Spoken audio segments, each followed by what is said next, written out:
Selamat pagi, Dok. Dokter ini adalah Selamat pagi Mas ya, Timothy. Dokter Corona juga adalah Kepala IGD Rumah Sakit Muhammadiyah Lamongan. Terima kasih sekali lagi Dokter Corona sudah bergabung bersama kami pada pagi hari ini. Saya langsung saja Dok ke pertanyaan yang dikirimkan oleh pemirsa dari Instagram kami. Yang pertama Dok dari @arfan_tilome. Dok, setiap bangun tidur, tumit di kaki kiri selalu nyeri dan di bawah jalan juga sakit. Saya sudah minum obat asam urat berulang kali, tapi belum juga hilang. Apa kira-kira penyebab nyeri di tumit ini, Dok? Dan apa ada kemungkinan ada tumor di tumit? Silakan, dokter. Ya, untuk Mas Arfan tadi ya. Ya, Jadi memang kalau beliau ini memang punya riwayat ya asam urat yang tinggi, biasanya memang pada penderita asam urat itu muncul kristal-kristal yang terbentuk akibat asam urat yang tinggi ini dan itu biasanya menumpuk di tulang. Nah, seringkali tulang tumit itu karena akibat asam urat yang tinggi ini terbentuk semacam tonjolan runcing ya. Nah, tonjolan runcing ini yang menyebabkan radang pada otot-otot di pelantar atau telapak kaki bagian bawah.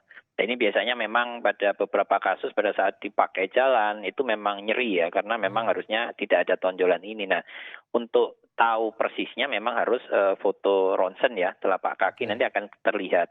Tapi memang jika memang tidak sempat ke rumah sakit, salah satu caranya memang bisa harus ke fisioterapi atau mencari ini ya alas sepatu yang empuk ya. Jadi nggak boleh pakai yang datar atau yang tipis gitu ya, karena itu akan tentunya akan makin menyebabkan rasa sakit. Dan biasanya ada alas kaki yang ini kan kalau kita pelantar kaki itu kan yang bagian tengah agak ya, ke dalam ya, dalam bengkok ke ya. dalam. Nah, betul. Nah, itu cari alas kaki yang bisa memenuhi atau mendukung ya. Mengisi Jadi rongganya begitu ya, dokter? ya mengisi rongga itu Oke, sehingga pada saat telapak kaki buat berjalan itu mengurangi angka ini ya, maksudnya kesakitannya gitu. oke. Obat nyeri tentu ya kalau memang diperlukan, tapi hati-hati kalau untuk obat nyeri harus sesuai dosis ya. Hmm, Khawatirnya kalau nggak sesuai dosis nanti bisa menyebabkan efek samping di lambung gitu. Oke. Apakah bisa diatasi, Dok, mungkin dengan operasi kah atau tindakan lain? Oh, kalau nanti memang dilihat dari hasil foto ronsennya ya, tapi rata-rata nggak perlu dioperasi, cukup dengan menggunakan alas kaki, kemudian mengurangi kadar asam urat dan beberapa kasus cukup di fisioterapi gitu, sehingga yang tulang yang runcing ini bisa membaik gitu ya, bisa hilang Hmm. perlahan. Jadi kalau mau berkonsultasi ke dokter ortopedi berarti ya, Dok ya? Betul, betul. Oke, silakan Pak Arfan dicoba beberapa tips dari dokter Corona tadi, dan tapi tetap akan lebih baik kalau bisa diperiksakan agar bisa benar-benar diketahui masalahnya apa. Kita ke Ya. pertanyaan berikutnya, dokter Corona, @sulaiman668. Saya sering mengalami sakit punggung belakang, padahal saya selalu cek darah dan tensinya normal. Itu kenapa ya, Dok? Mohon penjelasannya. Iya, sakit punggung belakang ini banyak penyebabnya. Bisa karena tulangnya yang memang agak bengkok Hmm. gitu, dan itu bisa diketahui dari hasil ronsen. Atau memang sebetulnya tulangnya nggak apa-apa, tapi posisi duduk ya mungkin pada saat bekerja biasanya menimpa pada orang-orang yang kantoran, sering duduk lama, Hmm. kurang stretching gitu ya. Nah, Hmm. ini juga bisa menyebabkan low back pain atau punggung bagian belakang juga nyeri gitu ya. Nah, ini mungkin bisa diatasi sebetulnya dengan obat gosok atau obat oles atau kalau pada saat memang beliau bekerja kantoran, Pak Sulaiman ini, ya ini harus sering-sering stretching ya. Jadi Hmm. jangan duduk terlalu lama dan kadang tempat duduk juga mempengaruhi ya Mas ya. Jadi Ya. posisi duduk yang nggak enak atau mungkin kurang empuk bagian belakang itu juga bisa menyebabkan itu. Jadi Jangka panjangnya apa, Dok, yang bisa belum terjadi? tentu darah tinggi ya. Belum tentu darah tinggi ya? Mm-mm. Jangka panjang mungkin dicoba dulu untuk ya ini diolesi obat gosok kan banyak ya. Obat Ya. gosok itu sambil setengah dipijet gitu. Nah, itu nanti kita lihat efeknya gitu. Nanti kalau sudah dilakukan usaha ini obat gosok masih nggak bisa, kemudian masih tambah nyeri ya mungkin memang harus ke periksa ya ke poliklinik. Oke. Poliklinik bisa poliklinik spesialis saraf untuk bisa melihat itu Oke, pastinya. baik. Itu tadi saran dari dokter untuk Pak Sulaiman. Kita ke pertanyaan berikutnya. Yang berikutnya ini dari @juwita1963. Saya sudah 2 minggu ini di pangkal hidung ini terasa ngilu seperti orang flu tapi tidak ada ingus sampai kepala rasanya sakit sekali. Kalau pagi sampai sore rasanya sakit, tapi kalau malam tidak ada rasa hidung yang tersumbat. Nah, apakah ini tanda saya terinfeksi virus COVID-19, Dok? Oh iya, Mbak Juwita ya. Wah, ini Hmm. pertanyaan umum sekarang ya, kekhawatiran umum ya, Betul, apakah kalau udah gangguan di COVID atau pernafasan gitu tidak. ya. Iya. Melihat gejalanya sekilas, ini sepertinya lebih mengarah ke radang di rongga hidung atau kepala ya. Kita bicaranya istilahnya bahasa terkenalnya itu sinusitis ya. Nah, Oke. melihat dari di pangkal hidung, nah tentunya memang kembali lagi untuk memastikan itu memang harus ke THT ya, ke spesialis telinga hidung tenggorok untuk difoto. Nah, biasanya pada saat difoto nanti akan kelihatan tuh foto khusus untuk memperlihatkan rongga hidung, rongga di tengkorak itu. Nah, biasanya yang agak penebalan ya di sisi-sisinya. Nah, Ya. kalau seperti itu memang nanti akan ada terapi obat dari spesialisnya.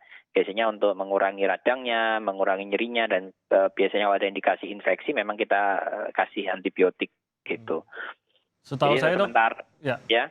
karena saya juga mengalami sinusitis. Jadi setahu saya memang Oh sinusitis iya. itu ada karena kondisi fisik hidung seperti ada tulang yang bengkok dan lain-lain itu bisa terjadi ataupun kondisi alami tanpa kondisi tulang hidung dan lain-lain begitu. Nah, ini apakah bisa lebih dicegah, Dok? Kalau memang seperti saya ini kondisi tulang hidung saya nih yang membuat saya sinusitis begitu. Tapi kalau bukan karena kondisi fisik dari hidung, apakah bisa dihindarikah atau pada saat sudah terkena nih seperti Ibu Juwita yang dari awal baru merasakan, ini baru pertama kali merasakan, bisakah dikurangi atau hilang?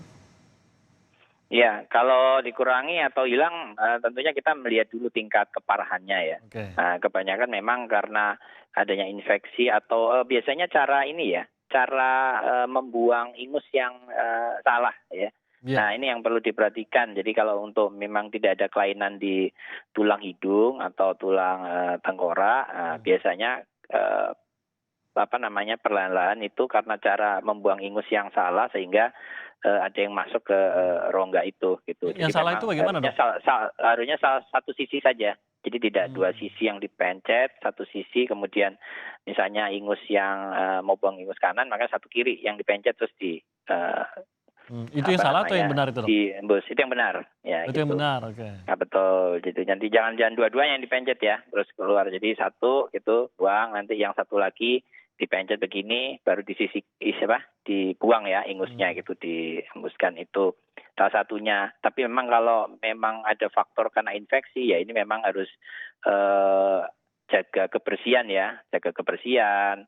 Kemudian bisa juga karena faktor polusi. Nah itu tentunya pada saat bekerja di lokasi yang banyak debunya harus pakai masker. Ini apalagi kalau sekarang kayaknya wajib pakai ya. masker. Jadi ya ini sudah kondisi sekarang udahlah pakai masker gitu ya, karena bukan hanya debu kan kita gitu. Betul. Apalagi kalau di tempat keramaian gitu ya. Ini untuk mencegah supaya COVID tidak masuk. Kalau untuk gejala COVID yang di hidung sampai saat ini memang hanya yang ditemukan pilek gitu, kemudian anosmia, berkurangnya daya penciuman itu yang untuk cukup khas untuk COVID ya. Tapi kalau yang seperti keluhkan Mbak Juwita ini sampai saat ini kok belum ini ya, maksudnya belum termasuk dari gejala khasnya COVID. Jadi mungkin nggak perlu khawatir gitu, tapi lebih ke arah sinusitisnya. Nah ini yang tetap harus diperiksa. Kalau enggak itu sangat mengganggu itu Mas, itu kalau sinusitis. Ya kadang kalau misalnya ya untuk Muslim gitu biasanya pada saat sholat mau ruku itu juga langsung pusing gitu. Betul, Dok. Saya sebagai salah satu yang mengalami sinusitis bisa menyaksikan Kalau udah hal kumat tersebut. gitu. Tapi mungkin pertanyaan mewakili banyak masyarakat yang seperti saya sinusitis juga. Adakah kerawanan khusus bagi mereka yang memiliki sinusitis atau mengalami sinusitis ini dengan COVID-19, Dok?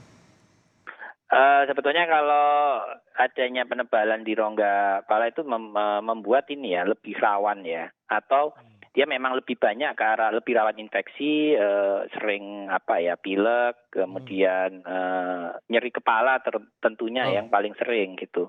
Nah kalau terkait dengan COVID ini sampai sekarang saya juga belum melihat adanya penelitian hubungan antara sinusitis apakah meningkatkan resiko dengan COVID. Tapi secara umum memang semua penyakit yang dipunyai itu tentunya akan mempengaruhi dari daya tahan tubuh ya gitu. Nah ini semua penyakit yang dipunyai itu tentunya akan beresiko untuk meningkatkan kerentanan terhadap COVID ini gitu. Oke. Apapun itu sih sebetulnya gitu. Oke. Dan juga pada saat mengalami karena sering flu, pilek, ini juga menurunkan daya tahan tubuh. Jadi mungkin di situ kerawanannya ya dok ya.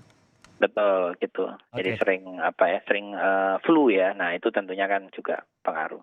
Oke, kita ke pertanyaan berikutnya dari Instagram. Ini dari @sukariawanwayan. Dok, saya sudah 1 tahun lebih kena stroke ringan di bagian kiri. Kemarin pulang dari rumah sakit sempat sembuh dan saya bawa beraktivitas.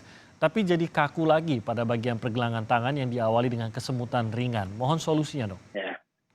Ya, kalau untuk stroke apalagi sudah selesai dari masa perawatan di rumah sakit, maka yang terutama adalah praktis ya, latihan fisik. Karena pada saat dia tidak menggunakan bagian yang terkena itu, serangan itu biasanya bagian kiri atau kanan, maka semakin lama ototnya itu juga akan semakin mengeras. Nah ini tentunya juga akan pengaruh dan nyeri dan juga akan semakin sulit. Jadi memang konsep dari fisioterapi atau rehabilitasi medis pada pasien-pasien stroke ini menjadi kunci utama gitu. Jadi Bapak siapa tadi yang ini juga perlu. Iya, Pak Rewan itu juga perlu latihan terus gitu.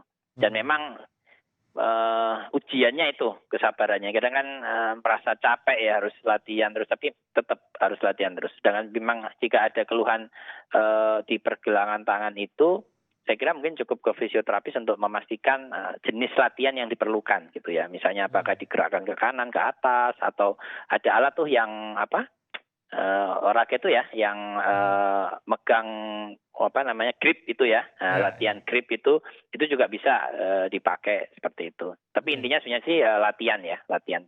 Kalau tidak dilatih, dibiarkan gitu bisa menyebar dan memburuk dok. Ya, semakin malas melatih akan semakin kaku, semakin mudah nyeri dan semakin makin muncul gejala-gejala yang lain.